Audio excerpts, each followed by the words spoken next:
Well, good day, everybody. I'm so glad that you're joining us for Up and to the Right. This is a podcast that I hope is blessing you, encouraging you. I hope so much so that you will share it with somebody else. And today, I am thrilled to be able to have two of my favorites here, and that is Hope and Samson. Good to have you both. We're excited to be here. Yes. Okay. Well, hey, tell us a little bit about you guys, okay? Just tell us about what's your life right now looks like. And we'll start with Hope and kind of, what you do every day, who you are, kind of your family. And then we'll let Pastor Samson. This season has been so full because we have 3 little ones right now. Charlie is 6, Louie is 4, and our sweet Lottie Moon is 18 months. And we're also... She's the favorite. We got to stop saying that. Okay. Well, she's my phone cover right now. So that's her. She is low-key our favorite in this season, but we all know that changes with every season. And, we are also expecting, we're about 4 months along with our 4th and our final child. Final? Yes, final child. Final. The decision has been made. If they gave me the paperwork today, I would sign it. We're done. She also said that after number 2, Pastor. Mm-hmm. So that's... Well, this time I mean it. So it's just a full season. I get to help with the design team at North Church right now. And I also run our nonprofit that we started. We initially started it and named it Hope for Samson, which was our wedding hashtag. That's right. And it has since become Financial Hope. So it's a wonderful job. I really enjoy doing it. And I love getting to work with Samson in both of my professional capacities. That's true. Yeah. I'd like to joke that we used to have Hope for Samson and my name was in the nonprofit ministry. And then we cut me out. So now it's just Financial Hope. So it's just all hope now. Got it. Yeah. So Samson, how about you? Tell us a little bit about yourself. Well, I have the privilege of being married to Hope now for, is it 8 years? Gosh. We don't even know. Yeah. 2015. Yeah. Next month it'll be right? 9 years. Pastor Rodney, you did our wedding, so you should know better than I us. don't have it scribbled down. It was somewhere. December 5th, 2015. So, give me just a moment. I'll pull it up on my phone and give it exactly. I think we're going up on 9 years next month. Yeah. And we have, like Hope said, we have 4, expecting 4, but 3 right now, presently, children, and we love them. I have the wonderful privilege of being a pastor here at North Church, going on 14 years, which is pretty amazing to think about. I came here, I was fresh out of college. And so, I like to joke that, our team is our staff is full of folks who've grown up at North Church, who have some of them got saved here at North Church and then now just kind of been serving and now are on staff. Pretty much everyone on our team, it's happened that way. They were part of our church before they ever came on staff. I'm the one outside hire, but I always like to clarify. I'm like whenever your favorite football team signs like an undrafted rookie. Okay. I came in with little to no experience, fresh out of school. And I've only worked full time at one church, and it's this one. And I count that a privilege.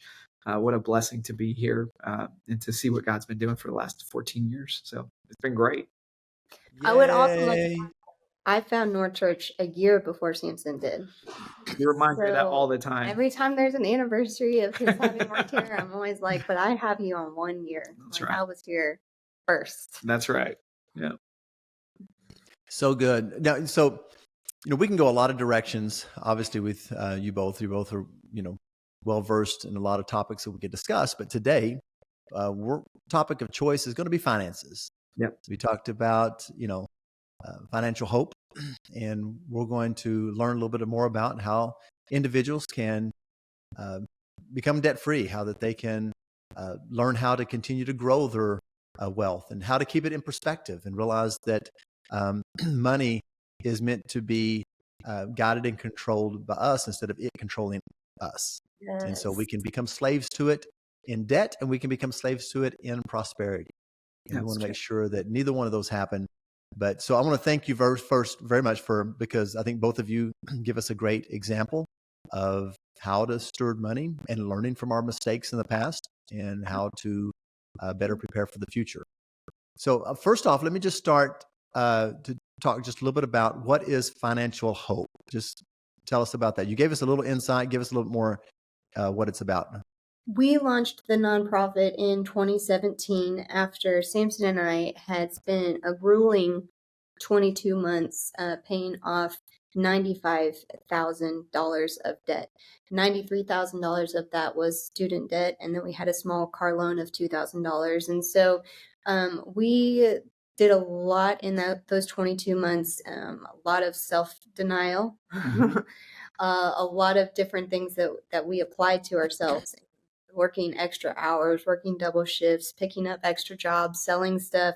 And it was really a big feat, and it seemed insurmountable at the time. But we quickly learned that if we applied ourselves and that we took the time and we were driven and motivated and leaned on God in that season, that He would teach us and carry us through. And we were able to pay off every penny of that $95,000 in under 2 years. And so the nonprofit was really launched off of our experience, and we just wanted to be a resource for people to know and to believe that they could accomplish the same feat given the right tools and the right resources. Yeah. And then at the heart of it was, we learned so much in that season. Like people ask us all the time, like, well, if you go back, would you do it differently, whatever, not have the debt? And honestly, it's like so all that debt was my debt. All that was my student loan debt. But the second education I got off of that debt was how to live on less than you make, how to practice delayed gratification, how to have great conversations around money. And so, I couldn't trade that education for anything. That was well worth that season, that grueling season. We learned so much about ourselves. We grew in our marriage. And so we came out of that season knowing that, man, if every couple that we knew, if every couple in our church was not just couples, every individual in our church was able to find themselves in a point where they were free from debt, where they were able to live financially in step with God, and be able to have just free conversations around this topic without it being anxiety driven or anger driven. Like if we were able to have that, then what would the makeup of our church look like? What would the makeup of our congregation, our community look like if people can just live the way God designed for us to live around money? And that's really kind of where it started. And so whenever we got debt free, we were meeting with a lot of people, meeting with couples in our church, meeting individuals in our church, like, how did you do it?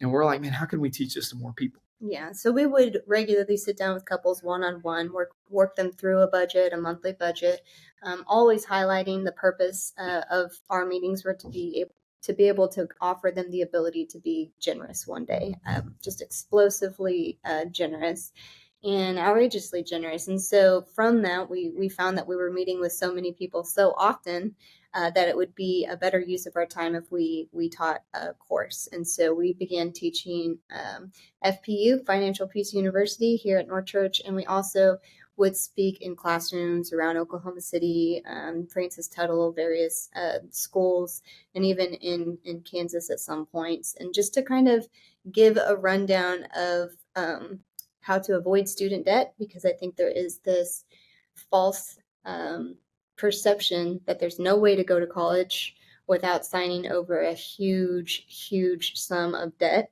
And there is, and there's lots of ways to accomplish that debt free or with very small amounts of debt. And so some of the work that we do is preventative. Mm-hmm. And then some of the work that we do is just walking people through how to get out of debt. Yeah. So good. So one of the things I watched you do is when you went into marriage, you said, we're going to attack this, which I feel like sometimes I see this quite often where two people come in, one or usually both have debt. And it's a great opportunity at that moment to be able to attack something. And instead they exasperate things by taking on more debt, by kind of making sure their home's filled with new furniture. They get an extra car or trade in an old car for a new car. And they actually take something that was meant as an opportunity and made it worse. Yeah. Tell us a little bit about practically how you took advantage of that opportunity. Because for me, it's like you 2 for 1, you can actually kind of live a little bit cheaper to some degree and be able to use incomes to be able to attack something. Could you just talk to those out there that are considering maybe, getting married, but yet using this as an opportunity instead of just exasperating their debt load? Yeah, I think that's you hit it right on the head. There is such a great opportunity when you first get married to you're combining two incomes. Sometimes you got one apartment that you've been paying for by yourself. Now you got two people living in it, two incomes coming into it. And there is such an opportunity to take advantage of that where you could learn. And that's honestly what we had to do is learn how to live on one income and then use the other income to pay off debt. But there is so much opportunity also of folks, not just like the ideas sometimes we have in our head of, oh, well, I should get that car now, or we should go get that house. We should go on that big vacation, whatever, because now you have all this margin. And sometimes when you're single and you've been living, maybe you were living tight and now you feel like you have all this breathing room. And suddenly what we do, it's called lifestyle creep, right? Your lifestyle starts to creep up on the income that you have. And suddenly you have now created what this new normal looks like to live on double the income. And you're double in debt from where you were when you started. And so one of the things that is a tremendous opportunity, I think that honestly, the way God designed marriage is that, you get so entangled financially, right? That's part of the reason that getting a divorce is so hard, because it's meant to be your one. You have such a tremendous opportunity in that first year to do a lot of right things, but it takes a lot of work. I think it comes back to just learning not to despise your humble beginnings, because there's a lot of beauty in that season. You're working really hard to get out of debt, and you're talking a lot, so you're overly communicating with one another, and you're just building all of these tools in your marriage that are really invaluable, and you don't understand how valuable they are in the beginning. But if that's the foundation that you build upon, this unity and this unified goal of achieving something big, a really big task, it's actually something that is why we look back on that season with such joy and such gratitude, because it taught us so much about one another and how to talk to each other, and how to fight well or to have conversations. We joke we haven't had a fight about money since we paid off our debt, because we learned so much in the beginning, in those humble beginnings, about how to speak to one another. Yeah. And that trickles over into so many different subjects when it comes to marriage. That communication is so key and so important and so vital.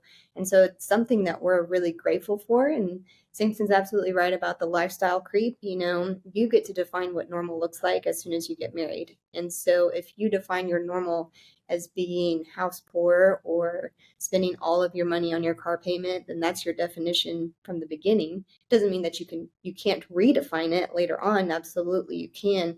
But having that foundation of being like, this is what we want our family to be like. Yeah. This is what we want our marriage to be based on. We don't want to be in debt. We want to have freedom, and following those principles through. Yeah. And, I'd add this, it's not just for married people. That one of our great examples, she's actually one of our table leaders, a lady in our group, who single, and is comfortably single. That's she might even feel like that's her giftedness in life, is to live a single life, but is an incredible mom to people within the church and people in the community. Even though she doesn't have biological kids, she's just a great person. And for a long time, didn't own a house, lived in apartments, and never really thought about purchasing a home, things like that. And as she was taking this class, realized that was one of the goals that she kind of secretly had, that she never just kind of said out loud, was for her to own a home. And now, 5 years later, look at her. She has a great home. We are really proud of her interest rate. Susan's always talking about her interest rate. She's got like a 2.3 interest rate. He's obsessed with it. He loves it. But someone who every time, she had an opportunity whenever her career changed, and she, took a step up in income, that she could have allowed lifestyle creep, right, to come in, just like many young couples do. But instead of doing that, she utilized all of that to create the right space in her life to where, she can go get a house. Actually, very recently she was laid off. A number of our friends, particularly in this economy, had faced layoffs. But you know what? She's the most or the least anxious person that we know has been ever laid off. She is so comfortable knowing that she has done everything the right way, that God's taking care of her. So it's a confidence from God, but it's also the confidence that comes from God when you've done everything right, that you have margin in your life. That man, the winds come, the storms come, but her house isn't shaking. Her and her 2.3% interest rate is not shaking. And don't we all wish we had that? Yeah. I should not complain. I've got a very good interest rate compared to what the people are facing right now. Yeah. Getting home. Absolutely. So thank the Lord. So let's go back in time a little bit before marriage. Let's look at maybe kind of how the idea of money, you were shaped by your environments, your family, maybe even some of your own choices, kind of going into marriage before then. Kind of how did money and the ideas of money, how did it shape your life from your experiences? Yeah. You want to go first? Sure. Well, I was 1 in 5. So my parents had 5 children, and my dad made $23,000 a year.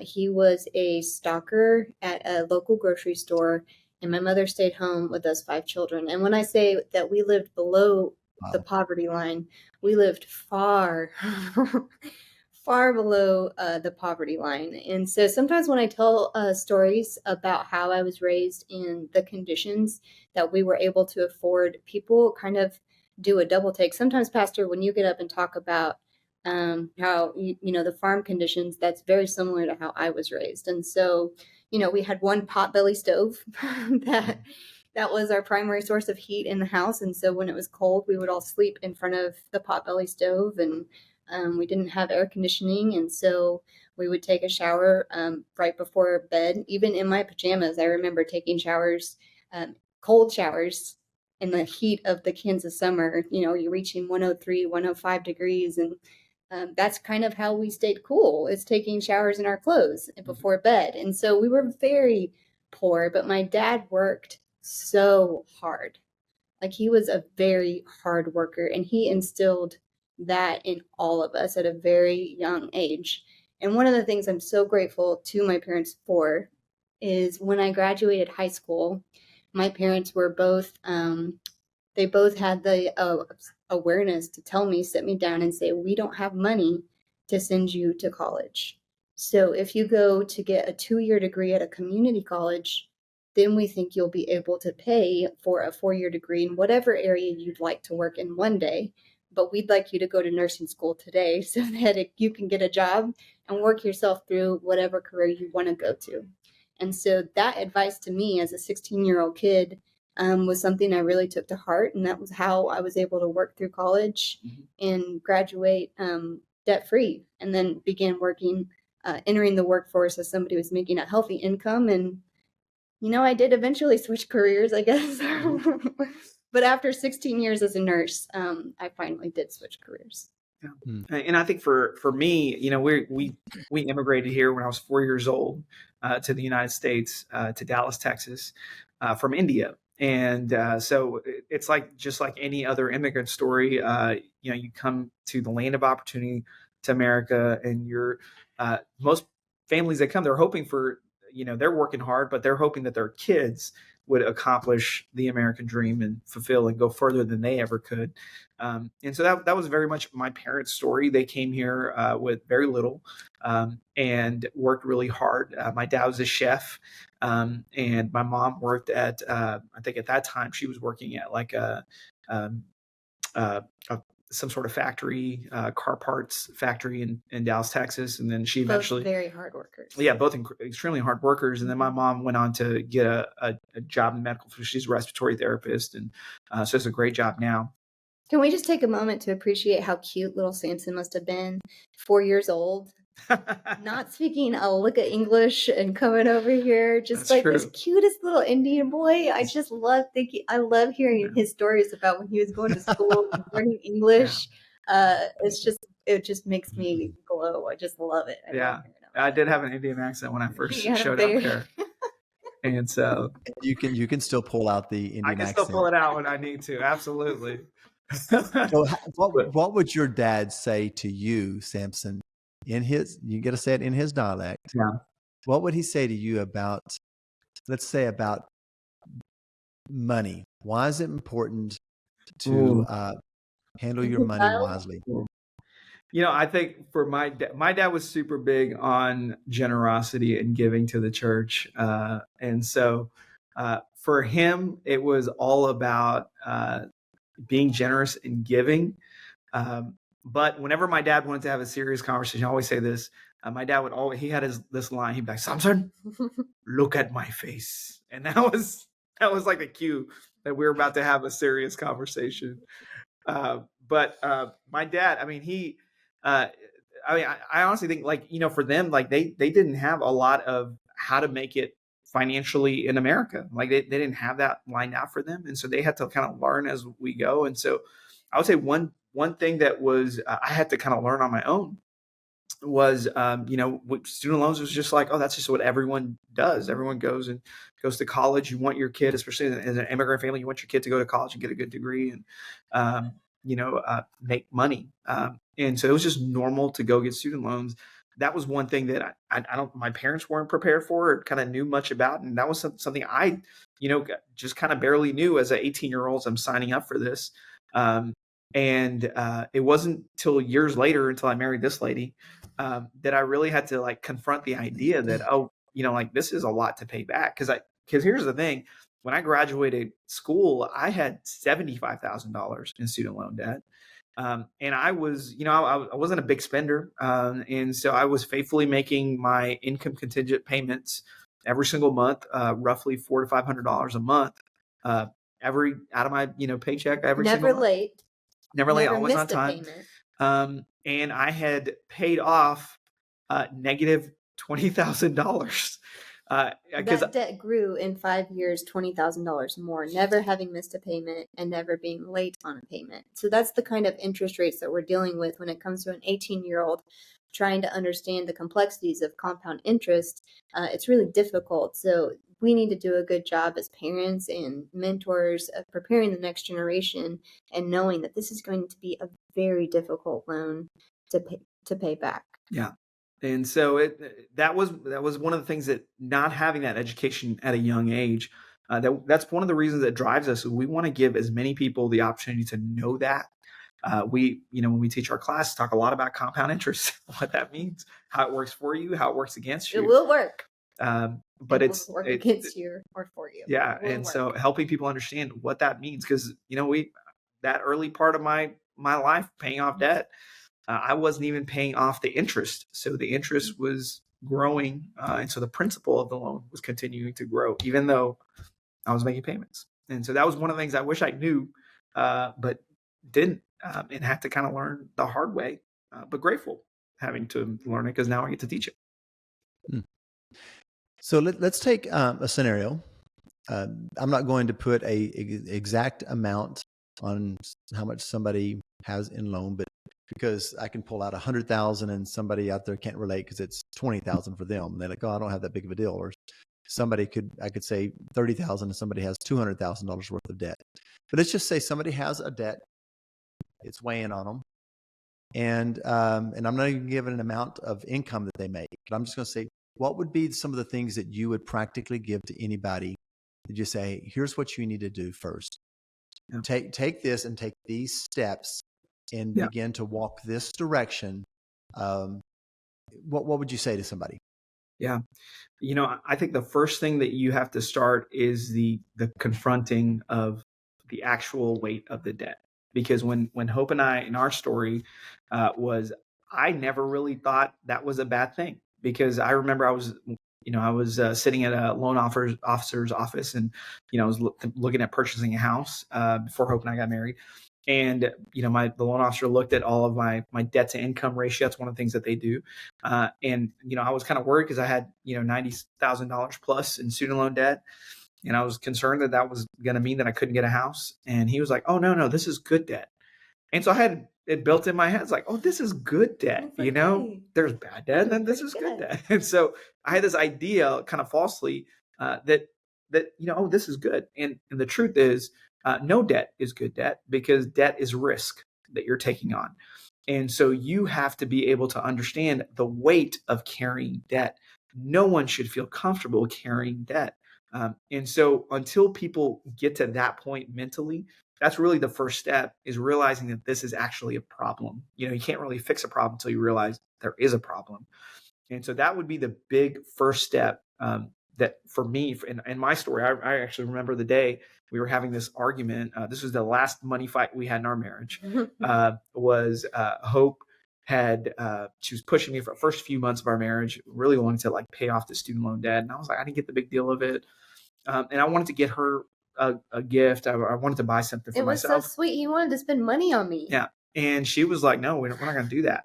And I was like, why? Like, why? We have money now. Like, we have the margin, we have the breathing room now that we're married and 2 incomes coming in. And she didn't want to.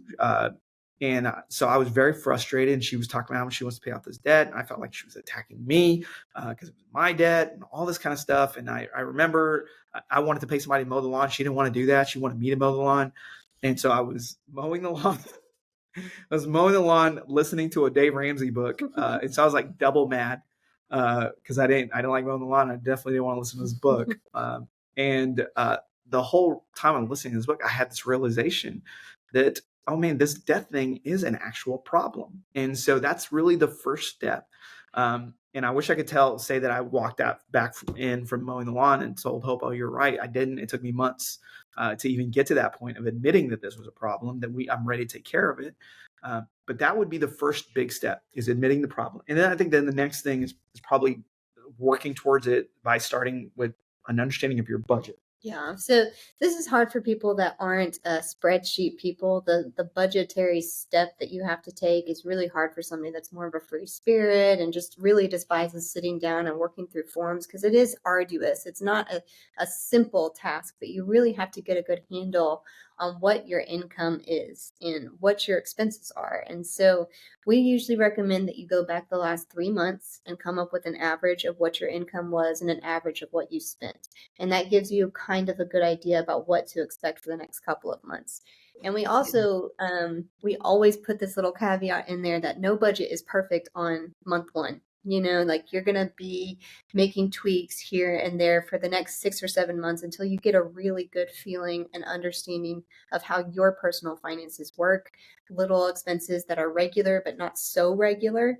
And so you really do have to take some time, and it's a process, and it's not a one and done situation. I wish that it was, that you could just come up with the perfect spreadsheet the first time around and that it would be no problem. But even for us, I remember during those 2 years, we would sit down at night, almost every night, and go through every expense that we made that day and categorize it appropriately. And so it's a lot of work. Yeah. It's a lot of busy work, but it's really worth it. And so putting in that effort, putting in that work to create and live out your budget, it's also something that I feel like is so tedious when you're paying off the debt.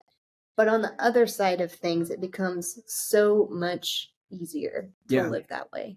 Yeah, absolutely. And so once you've created a budget, now you kind of know what your disciplines are, what you need to cut out, what you need to add in. And then the next thing is just to attack the debt, right? And so let's say you have $20,000 in debt.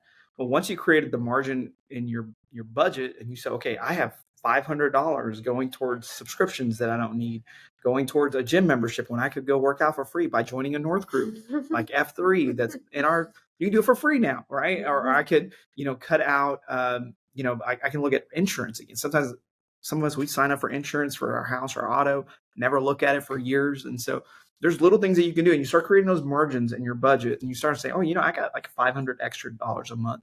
I can start throwing at this debt. And then you also have to be willing to work a little harder, right? And so sometimes you have to sell stuff. Mm-hmm. Sometimes you may have to sell a car, right? Like it might not be worth it if you're making $40,000 a year to drive an $80,000 car. Probably shouldn't be doing that, right? Mm-hmm. It probably doesn't make sense at this season of your life. Not saying you could never do that, but in this season, this might not be the season to do that. And then you probably have to look at what does it look like to increase your income? Like when you're digging a hole, right? You might need a bigger shovel in order to get this hole dug. And so, or maybe digging yourself out of holes is a better analogy for debt, right? But you're going to need to increase somewhere. And so sometimes that means getting extra work. I know during that season for us, Hope added hours at her job, so she would pick up any extra shift. I know for me, I would go, I had a video business on the side. I would go pick up extra jobs and do that. But it takes a lot of diligence. But here's the thing. When you're working hard, you have this extreme goal. There's nothing like going all in. So I remember for us, that's so true. when that little point hit for me, and I'm like, okay, we're going to work towards getting debt free. We're going to pay off $95,000 to get. I'm a very goal oriented person. So I remember we sat down together and I said, okay, if we're going to do this, I want to go all in and I want to set some goals around this thing. And so we thought it was going to take us 3 years to do this. And so we said, okay, this is what it's going to take in our budget. But we had in our savings, we had like $10,000 kind of just sitting there in savings. Now that $10,000 in savings is making us $0. Okay. And every month, this $95,000 that's sitting there is also gaining interest. Mm-hmm. So it's growing. Right. And so it doesn't make any sense for us to do that. And so I remember it was a very, strange moment and a hard, like all in chips on the center of the table type moment for us, where we took $10,000 out of our savings. We threw it at that debt. And we were like, at that point, there's no going back. Yeah. We're all in.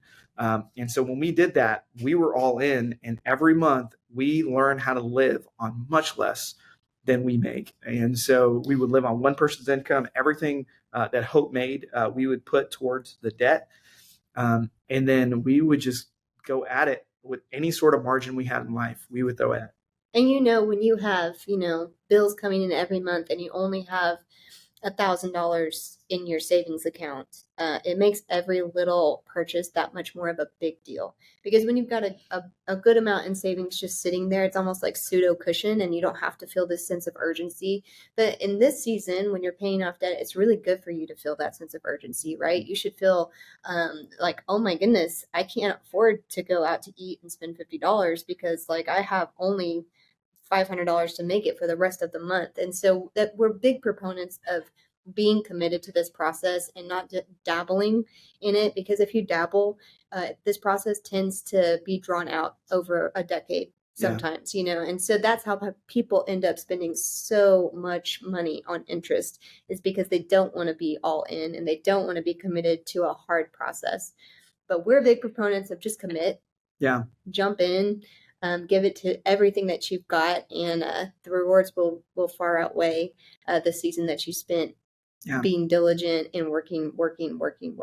Yeah. And so that 3 years was our plan. We ended up paying it off in 22 months, less than 2 years. And part of it was because we just worked so hard.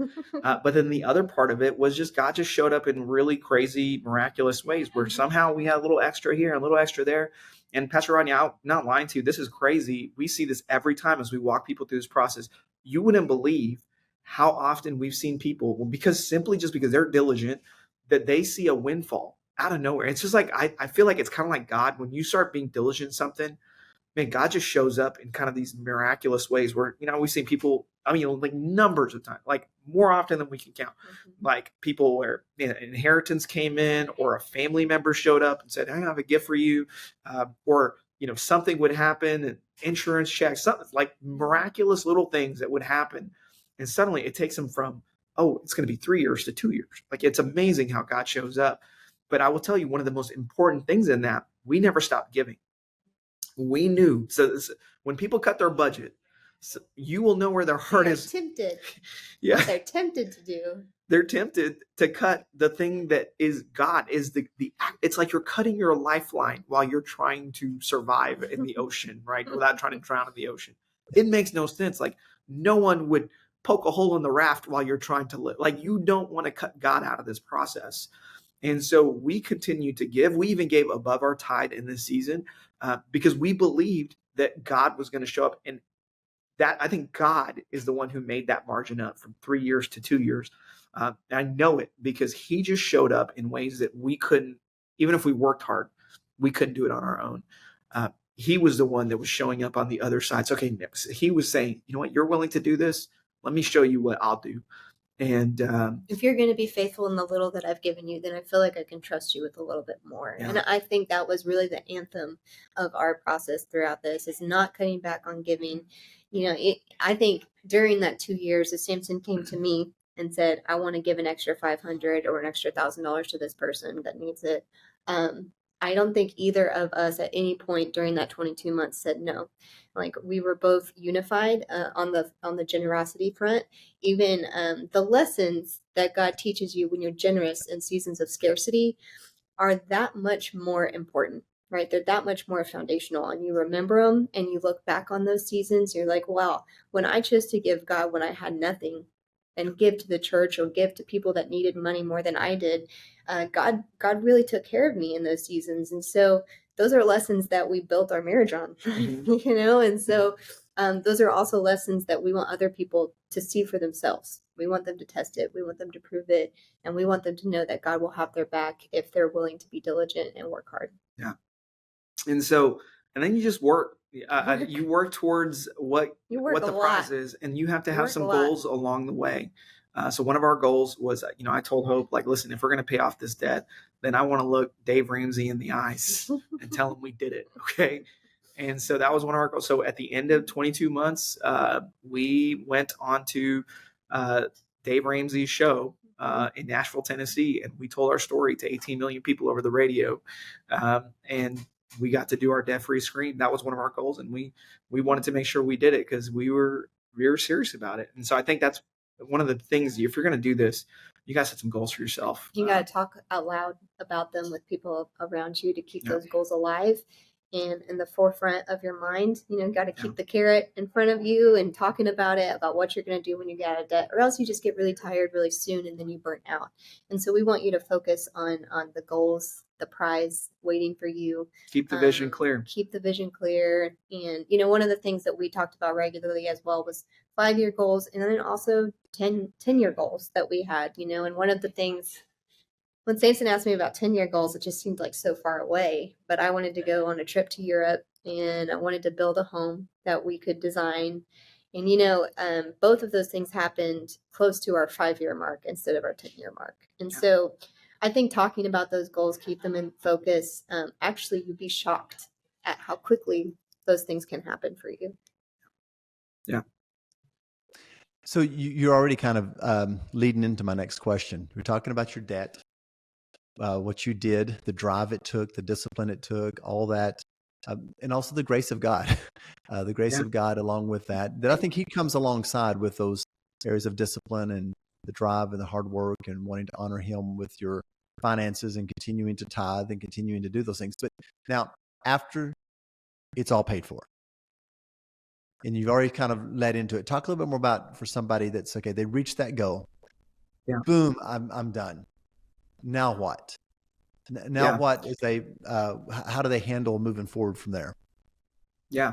So it's a great question. Yeah. So I would say work with the end in mind. So the end goal is you want to live a life that is generous.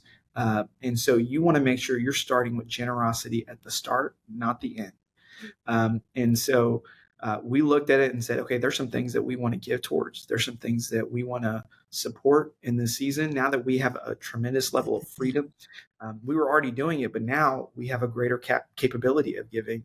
If we were in it with God before, we're going to be that much more in it. And so that was the vision. That was the goal. But to do that, we also know, hey, there's some things we have to set up for ourselves and set up for our family so that we are doing things the right way. So the next step for most everyone is to now create margin in your life through a 3 to 6 month emergency fund. And so we teach this where now that you've been living on, so much less than what you make, you have all this money that you make extra that's been going, that's been the large shovel getting you out of debt. We're not quite done yet. You need to create some margin in life. And so for some people, 3 to 6 months might be $5,000. For some people, it might be $10,000 or $20,000. But you need to have that money that sits in a savings account, maybe preferably like a high yield savings. Fully liquid. Yeah, fully liquid, that just sits there, that you're not trying to do anything with unless there is an emergency in life. So that if you get hail damage or something crazy happens, medical thing happens, that you never feel like you're in a pinch, you're never in a spot, the AC goes out. None of those things hurt your progression towards what God has for you. So that just sits there. And so you create that margin. It took us a few months because when you're living on so little, it's like 3 or 4 months extra and you'll get there. And so you do that. And then we had some things that we needed to get figured out. So, we wanted to set up our future well. So when you think about retirement and all of that, so we encourage people to set aside 15% of their income towards retirement. And so we started aggressively moving towards that. And even trying to make up for the time that we lost paying off our debt, because that is time lost, when you're putting everything that you can towards your debt snowball.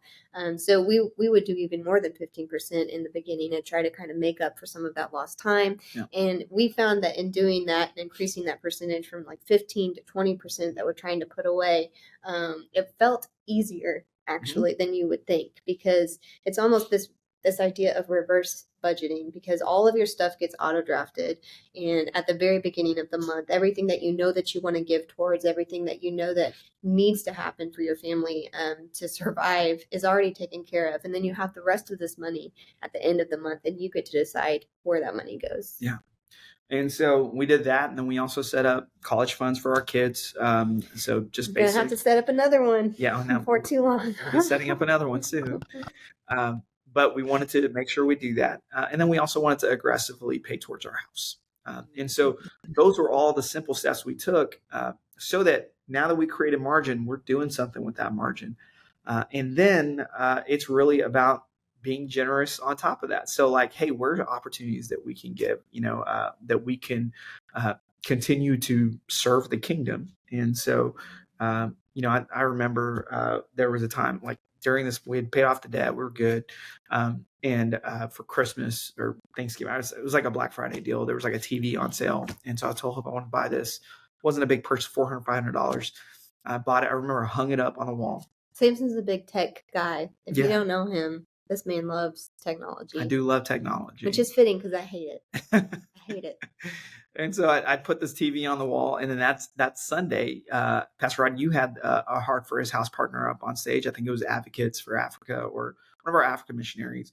And I just remember I came home and I looked at that TV and I was like, you know what? I don't know if this feels weird. Like, I don't know if I should have this TV. Not that I should have it or shouldn't have it. But I felt like God was telling me, I don't know what would be better, that $400 or $500 going towards this TV that I might enjoy, or towards what would be the return on investment if I gave it to the kingdom. And I remember I took the TV off the wall, put it back in the package, took it back to Best Buy. I was so proud of him. This was something that was totally Samson's heart. And I remember him asking me, he's like, do you think I should just return that? And I'm like, baby, you don't need to return that. Like, you worked hard for that. It's fine. Like, let's enjoy it. And Samson literally by himself got the ladder out, took that TV down, put it back in the box, and took it back to Best Buy. And I remember being so proud of him and watching that money go from Best Buy back to our account and then to our Heart for His House partners. And it was just a really sweet moment of we're drawing a line in the sand about what's most important for our family and the legacy that we want to leave. Yeah. And what I'm not saying is that you shouldn't have nice things. Right. We have nice things. We have nice things now. We've gotten more TVs since then. Yeah. So it's not that. Much bigger TVs since then. But the best kind of financial freedom is the freedom to do whatever God tells you to do. So good. That's the best kind of financial freedom. We do this illustration on week 1 of our class where we tell people, hey, like, we take these, we take their hands and we put little ropes around it. Okay. And we say, okay, imagine this first rope is, your student loan debt. The next rope is, I need to buy a house. So I got a house. So I got a new mortgage. And because I got a new mortgage and I got a new garage, I got to put a new car in it. So I have a new car payment. Right. And suddenly got all these things holding you back. And then God says, okay, I want you to go take a meal to that single mom. Right. And you start calculating how much it costs to go get a meal ready for a single mom. And you're like, well, I can't do that. There's this thing holding me back. Right.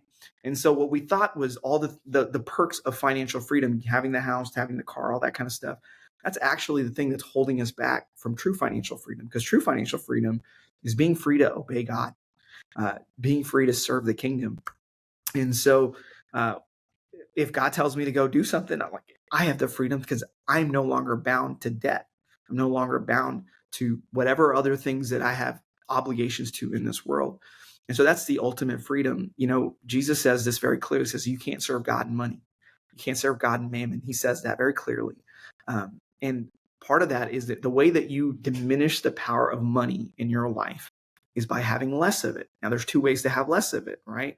One is you can be really bad with it, and then money starts controlling you, and you have less money and you have more stress in life. But the other way you can have less of it is by giving it away, right? And man, when you give it away, it's like you have this superpower in God to obey Him, and you live more free. And ultimately, when it comes to money, is when you're free from money, when you're free to do whatever you want with money. The best kind of freedom is to do what is serving the kingdom and serving God. Because you'll remember the ultimate goal, the end in mind, is I want to live a life that's generous for God, for the kingdom. And so, I think that's people, when you're in a season, God's blessed you, you should look for ways. I remember I had a friend, they're wealthier couple, but they're incredibly generous. I remember they had extra money. I remember they called me. The wife called me and says, "Hey, we have $6,000 extra. What's something we can give to?" And I was like, "I want that. That is financial freedom to me. When you could just be like, I have extra money. I need to call somebody so I can give this to somebody, and you serve the church in some way." And that's the dream. That's the best way to live. So good. So good. I get excited listening to this. This is incredible. Just the story, the journey, and then also just kind of how God is just blessing you guys now, and then also blessing many others. Real quick, as we kind of begin to wrap up, tell us a little bit about the class that you're doing right now, and you will be having more in the future. And maybe somebody wasn't a part of this class. How can they, contact you, Hope, Samson, to be able to get some more information about how that they can start this journey toward financial freedom? Right. So anytime you contact me on social media, I'm happy to make an appointment to work with you on your personal budget, help you figure out and how to prioritize a budget, because it can be an arduous task that can be overwhelming. So just having somebody sitting with you and helping you to be accountable, helping you to decide where to cut back, can be a really advantageous thing. And so that is a service that we offer. Secondly, we love offering our course, North Financial course, and that's going to be a regular thing here at North Church if we're welcome, Pastor Rodney. Absolutely. This class has been a great success. We've had 183 sign up for it. We average about 150 every night. So there's been a really steady attendance, and we're so happy for that. We'd love to see people implementing the content, implementing the lessons that we're teaching from the stage. And so, we're here as a resource. If you're just getting started, we'd love to help. Yeah. And in the spring, we're offering a new class. We actually did it for the first time last spring.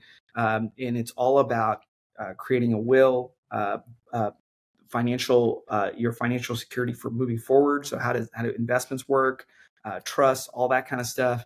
And we have a couple of professionals in our church that actually help us teach that class. And so it's a great one too. That's coming in the spring. But we're excited for it. You reach out to us and we will, we want to be a wealth of information and knowledge, but also a help. This is the kingdom of God is built on relationships. So we hope that this would be a place where you can grow and see your family tree change, not just financially, spiritually, emotionally, because you take the right steps. So how do they reach out to you, Hope?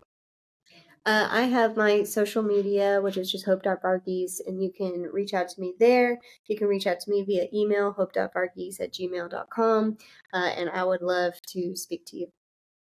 All right. Well, hey, thank you very much. I appreciate the time. Matter of fact, I'd like to just wrap up with prayer. And Hope, why don't you just take a moment to pray over those that are, listening right now or watching, whatever method they choose. Just pray that God will just, some of those out there with that debt load, that God will just give them the courage to attack this thing and to trust Him and do it His way. And then for those who are debt-free, that they just continue to grow in generosity, that it's not meant to just be hoarded to themselves, but they're meant to grow in the sense of to whom much is given, much is required, and to be a blessing to others. Let's pray.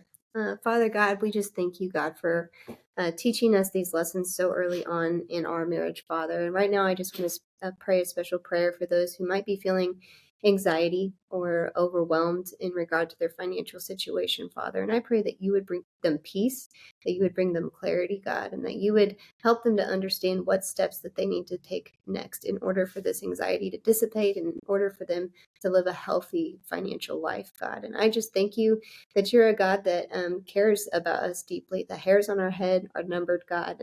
And there's nothing that you don't know about us, that you don't care about us. So every little anxiety is something that you carry too, God. And so I just thank you for being a God that loves us in that way. And I just pray that as we are each on our own financial journey, that you find ways, Father, that to speak to us about what it is that your will is and how we're to carry your will out, God. And I just pray that we're willing to listen and that we have ears to hear and that you're able to move mountains through us, Father, and through our giving. I pray against stagnation, against financial stagnation, God, that even in seasons of scarcity, that we find it possible and joyful to be able to give to you, Father, to be able to give towards what you would have us give towards, God. And I just pray that you would be able to spark up those fires in each one of us, help us and inspire us, Father, to make good changes and positive growth. It's all for you. It's all for your kingdom. And it's in Jesus' name. Amen. Amen. Amen. Hope Samson, thank you so very much. You're greatly You're loved by Shannon and me, and also literally hundreds, if not thousands, of people at North Church. And so thank you very much for taking the time to talk to us about financial hope. Okay. Love you very much. Everybody, thank you for joining us today. I hope you shared this with somebody, and we'll look forward to seeing you next time on Up and to the Right.